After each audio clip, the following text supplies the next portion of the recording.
Tu te calmes. Tu es zen. 40 jours. 40 jours, tu bosses et tu écris, pas juste, tu mets un rappel dans ton téléphone tous les matins, 6 heures dès que tu te réveilles. Aujourd'hui, on travaille la colère. Aujourd'hui, on travaille. 3e jour de travailler la colère. Vous savez, comme ils ont fait des applications, j'ai vu, pour arrêter de fumer. 4e jour, on n'a pas fumé. Comme ça, tu coches comme ça.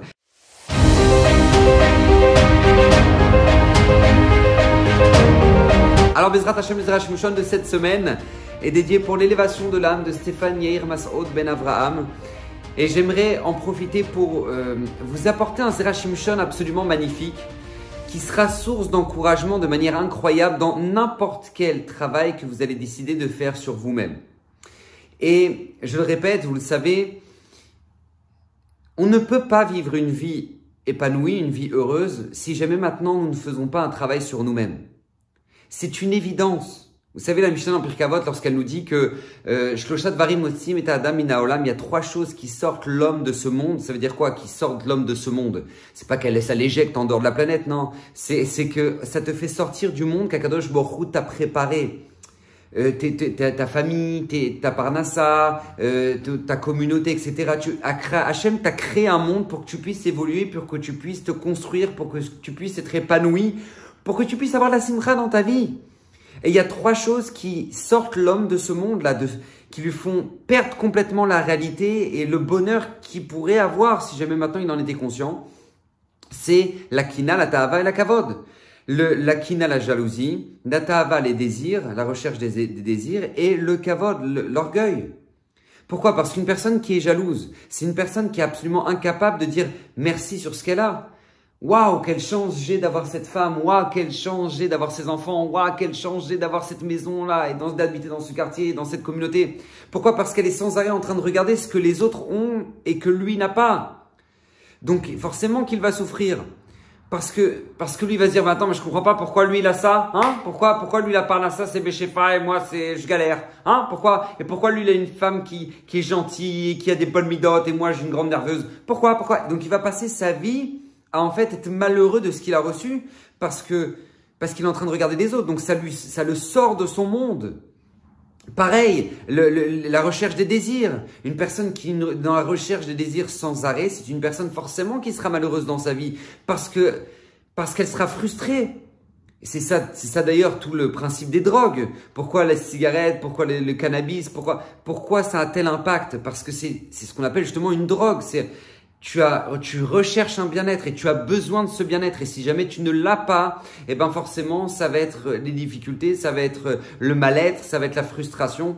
Donc effectivement, nous dit Razal, ça sort l'homme de son monde parce que tu pourrais passer un Shabbat extraordinaire, super bien posé. Non, tu vas être stressé, tu vas commencer à tourner dans l'appartement parce que tu n'as toujours pas fumé à la fin de ton Shabbat. Donc tout seul, en fait, tu sors de ton monde, ton Shabbat, il devient frustrant, il devient angoissant. Et pareil pour le kavod, une personne pourrait vivre très bien et avoir des embrouilles parce que tout le monde en a avec des gens et on s'y attend pas forcément d'avoir des tensions avec l'un, avec l'autre. Mais tu pourrais passer ça et pardonner et puis on avance et puis Baruch Hashem dans le Shalom Bayit, c'est vrai, il y a une incompréhension, mais on avance. Mais non, par kavod. Allô, mais pour qui elle se prend pour me parler comme ça, elle? Non mais d'où elle sort, elle? Non mais elle se sent bien ou quoi? Elle a cru que j'étais son pote? Mais comment un mari il en arrive à réfléchir comme ça et à penser comme ça? Par kavod. Parce que c'est l'orgueil. Mais maintenant tu pourrais passer, tu dis bon ça va ma femme, regarde, écoute la prochaine fois. Et on pourrait passer, on pourrait endormir l'histoire. Mais non, par kavod. Donc on va sortir l'homme de son monde. Et je vous dis, et j'assume entièrement ce que je dis, la plupart des gens qui arrivent dans les tribunaux rabbiniques à l'heure actuelle pour divorcer, divorcent leur mazal. Divorcent leur mazal parce que c'était la bonne personne avec qui ils étaient mariés, mais tout simplement parce qu'ils n'ont pas travaillé sur eux-mêmes. Ils n'ont pas fait ce travail personnel qui est essentiel chez tout le monde, sans exception, chez tout le monde. Et bien, ils en finissent par divorcer et divorcer leur mazal. Et c'est incroyable ça. Donc pourquoi je dis tout ça? Parce que Baruch Hashem, c'est pas que la Torah nous a laissé sans solution à nous dire regarde, hein, ces 3 choses-là, ça sort l'homme du monde. Mais c'est pas juste que la Torah nous laisse sans solution. Au Doul Hashem Kitov, on a eu des géants dans notre peuple qui nous ont donné des solutions concrètes, pratiques. Et avant même d'arriver aux Zera Shimshon, j'aimerais vous amener le Rav Elimelech Milizensk. Rav Elimelech Milizensk nous dit une notion fabuleuse. Il nous explique que si une personne souhaite faire un véritable travail sur elle-même, c'est très simple. C'est très simple. Prendre des périodes de 40 jours, dans lesquelles on travaille une chose, mais pendant 40 jours. Il nous explique le Rav Elimelech Milizensk que ça créera une véritable transformation chez nous. D'où le Rav Elimelech Milizensk sort une chose pareille. Alors c'est très simple, ne serait-ce que Parashat cette semaine, Parashat Noach, lorsqu'Akadosh Baruch Hu a détruit le monde, il l'a détruit en 40 jours. Pourquoi en 40 jours? Parce que le chiffre 40, c'est synonyme du passage du tout au rien. Comme ça on apprend de cette parasha-là. C'est-à-dire de la destruction du monde à un nouveau monde, ça prend 40 jours. Pareil, Moshe Rabbeinu, pour passer d'un monde sans Torah à un monde qui a reçu la Torah, Moshe Rabbeinu va monter au Har Sinaï pendant 40 jours. Pareil pour la femme Nida. Comment une femme passe de l'impureté de Nida à la pureté?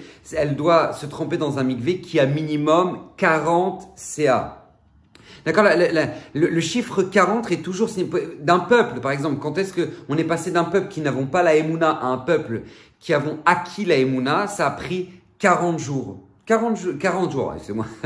Non, 40 ans. 40 ans dans le désert. Pourquoi 40 ans dans le désert? Parce que pendant 40 ans, on a reçu un stage intense de Emouna, en attendant la manne chaque jour qui va tomber du ciel, et en ayant la Emouna que Bezrat Hashem on va rentrer en Eretz Israël. Tout ça, ça a transformé le clan Israël, d'accord? Donc nous dire Rav Elimelech Milizensk, si tu veux te changer, tu prends 40 jours.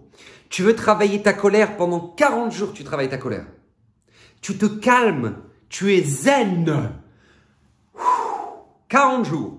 40 jours, tu bosses et tu écris, pas juste, tu mets un rappel dans ton téléphone tous les matins, 6 heures dès que tu te réveilles. Aujourd'hui, on travaille la colère. Aujourd'hui, on travaille. 3e jour de travailler la colère. Vous savez, comme ils ont fait des applications, j'ai vu, pour arrêter de fumer.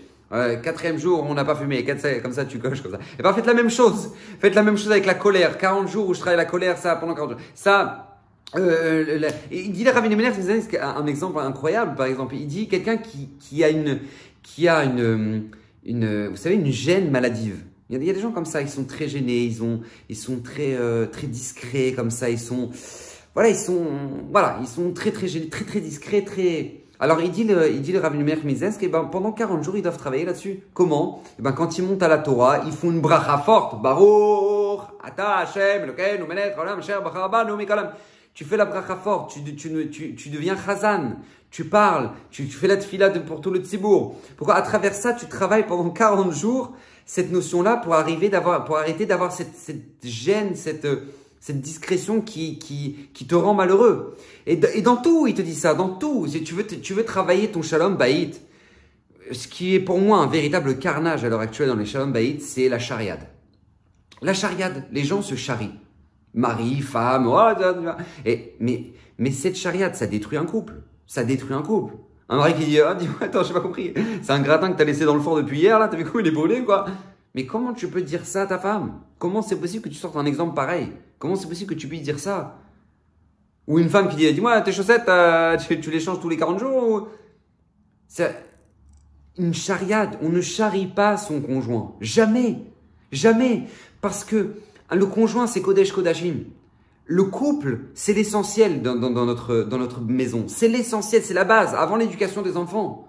Donc, on doit se travailler là-dessus. Donc, 40 jours, on travaille le kavod. Le kavod, honorer l'autre, le respecter, 40 jours, ne pas charrier en aucun cas. Et on a acquis un véritable changement dans notre shalom bayit. Cette notion aussi, on la retrouve dans l'étude de la Torah. Par exemple, une personne sait que quand maintenant elle se met à étudier, c'est la galère. Voilà, il n'arrive pas à se concentrer, le téléphone qui sonne, d'un coup il reçoit un mail que ça faisait 2 semaines qu'il l'attendait, et puis t'as les gosses qui arrivent, d'accord, bon.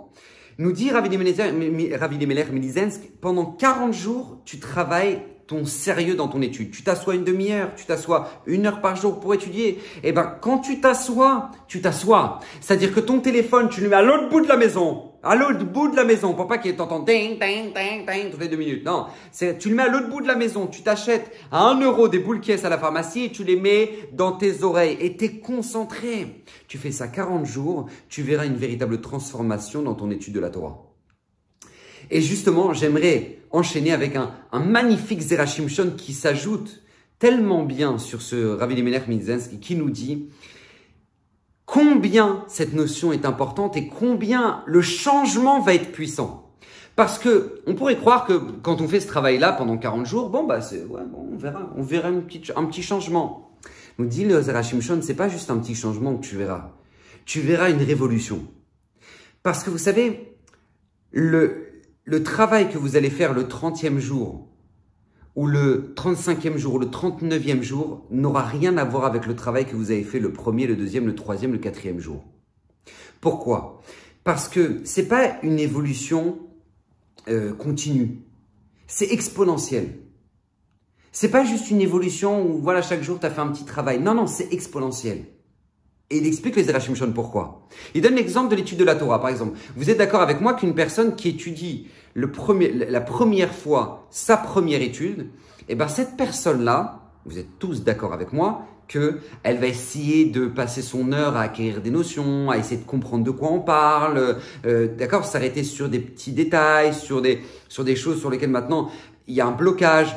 Donc, son étude ne va pas être aussi bénéfique que l'étude qu'il va faire dans 15 ans, après avoir étudié tous les jours. Pourquoi? Parce que 15 ans plus tard, tu acquiers beaucoup plus de notions avec beaucoup plus de rapidité parce que tu as beaucoup plus de moyens de comprendre. Par exemple, Raphaël Kanevski, ils l'ont arrêté, ils se sont rendus compte, ils l'ont vu faire des pages de Gemarot, de Masechet Yebamot, qui est la Masechet, le traité le plus dur de tout le Talmud. D'accord? Le plus dur. Ils l'ont vu faire une page de Gemara, des pages de Gemarot de Yebamot en 3 minutes. En 3 minutes, faire la page recto verso Gemara Rashi Tosfot. Et ils ont demandé à Raphaël Kanevski comment c'est possible, comment vous pouvez faire une chose pareille, comment vous arrivez à faire ça en 3 minutes, c'est colossal, il faut avoir un cerveau atomique pour ça. Et qu'est-ce qu'a répondu Raphaël Kanevski dans toute sa modestie? Il a dit Girsa de Yenkuta. C'est depuis mon enfance, je faisais ça avec mon père le stapler, on faisait cette Gemara là. Donc du coup, voilà, c'est depuis mon enfance, je l'ai. Mais qu'est-ce qu'en fait nous dévoile ici Raphaël Kanevski? Qu'à partir du moment où maintenant, la difficulté, tu l'as déjà passée dans ton enfance et que tu as acquis cette régularité et cette continuité dans ton étude, et ben à la fin, c'est sûr qu'en 3 minutes, tu vas acquérir beaucoup plus de connaissances que la première fois où tu as étudié tes 3 premières minutes. Tout le monde est d'accord avec ça. Le Gaon de Vilna avait atteint un tel niveau, pour donner une notion, le Gaon de Vilna avait atteint un tel niveau que quand il faisait, vous savez, la mitzvah de Shtayim Mikra et Chat Targum, vous savez, chaque semaine, on doit lire 2 fois la paracha avec une fois le Targum Onkelos. C'est une halakha dans Shulchan Aruch. Lire 2 fois la paracha avec le Targum Onkelos. Et lui, quand il faisait Shtayim Mikra et Chat Targum, le Gaon de Vilna, en lisant le verset, il se faisait la Gemara, il lisait le verset, toutes les Gemarot où c'était ramené dans le Talmud, ce verset-là, et tout ce que la Gemara disait sur ce verset-là, tout ce que les Rishonim, les commentateurs disaient sur ce truc, jusqu'à la Lara, en lisant la paracha. C'est un cerveau atomique. Pourquoi? Parce qu'il avait tellement appris, il était devenu tellement surentraîné dans cette régularité de l'étude, etc., qu'à la fin, il arrivait en quelques secondes à des réflexions incroyables. Et nous dit le Zera Shimshon, c'est la même chose. Quand tu vas travailler sur ta colère le premier jour, ça sera bien plus difficile que quand tu vas le travailler le 35e jour. Pourquoi? Parce que maintenant, tu es en train de commencer à travailler ta colère. Donc, comme tu es en train de commencer, c'est des nouvelles notions, c'est des difficultés, les premières épreuves. Mais au bout de 35 jours où maintenant, tu as déjà eu pas mal d'épreuves, tu as été éprouvé sur ta colère et tu as déjà eu plein de sortes de réactions où ton enfant t'a sali, où ta femme t'a dit un mot déplacé, etc., que tu as déjà vécu pendant ces 35 jours. Donc là, maintenant, tu as un bagage bien plus puissant. Donc, le résultat de ton travail le 35e jour est bien plus grand que celui que tu auras fait les premiers jours. Et là, nous dit les Zera Shimshon, ça c'est un encouragement incroyable. Ne pensez pas juste que vous allez évoluer un petit peu dans 40 jours. C'est exponentiel, vous allez faire un travail incroyable. Donc faites ça, faites cette notion-là, parce que je peux vous assurer, si tous les tzadikim et si tous les gens qui ont fait des choses incroyables dans leur vie ont compris cette notion-là de la régularité, du travail, de la continuité dans le travail personnel, eh ben, nous aussi, on se doit de le faire et je peux vous assurer, c'est la clé du bien-être et du bonheur. Donc, Bezrat Hashem, que le mérite du Zera Shimshon puisse nous amener beaucoup de bonheur dans nos maisons, lui-même qui a promis que tout celui qui l'étudiera régulièrement méritera une multitude de bénédictions, donc que son mérite nous protège et que Bezrat Hashem, ses paroles soient pour l'élévation de l'âme de Stéphane Yair Massoud Ben Avraham. Bracha v'atzlacha la semaine prochaine.